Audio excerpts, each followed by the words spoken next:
ఇది బుద్ధుని బోధనలలోని అస్తిత్వపున్నది మరియు 5 బలహీనమైన ఆసారాలపై ఒక సంక్షిప్త వివరణ. కోరికలు అనే ప్రవాహంలో కొట్టుకుపోతున్న వ్యక్తి శాశ్వతం కాని వాటిని పట్టుకొని రక్షణ పొందాలనుకోవడం వల్ల వచ్చే ప్రమాదం గురించి ఈ బోధన వివరిస్తుంది. మొదటిది, అసలు ఈ నది దేనిని సూచిస్తుందో ఒక్కసారి ఆలోచించండి. ఈ నది మనల్ని నిరంతరం ముందుకు నెట్టే తృష్ణ, అంటే కోరికల ప్రవాహానికి ప్రతీక.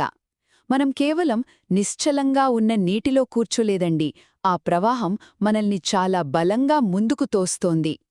రెండవది, ఇలా ప్రవాహంలో కొట్టుకుపోతున్న వ్యక్తి తనను తాను రక్షించుకోవడానికి ఒడ్డును ఉన్న మొక్కలను పట్టుకోవడానికి ప్రయత్నిస్తాడుగదా. ఇవే మన అస్తిత్వాన్ని నిర్మించే 5 అంశాలను సూచిస్తాయి. అవేంటంటే, మన భౌతిక శరీరం అనబడే రూపం, మనం పొందే భావాలు అంటే వేదన, మనం గ్రహించే తీరు అయిన సంజ్ఞ, మన ఆలోచనా విధానం అంటే సంస్కారం, మరియు మన స్పృహ అయిన విజ్ఞానం. గడ్డిలాంటి మన శరీరం సులభంగా తెగిపోతుంది. రంపపు గడ్డిలాంటి భావోద్వేగాలు మన చేతులను కోస్తాయి, అంటే ఇక్కడ ఆకర్షణే ఒక గాయమన్నమాట. ఇక బలంగా కనిపించే పొదలాంటి మనస్పృహ కూడా ఆ ప్రవాహ వేగానికి మూలాలకు సహా పెకిలించబడుతుంది. చివరిగా అసలైన దుఃఖమెక్కడో తెలుసా?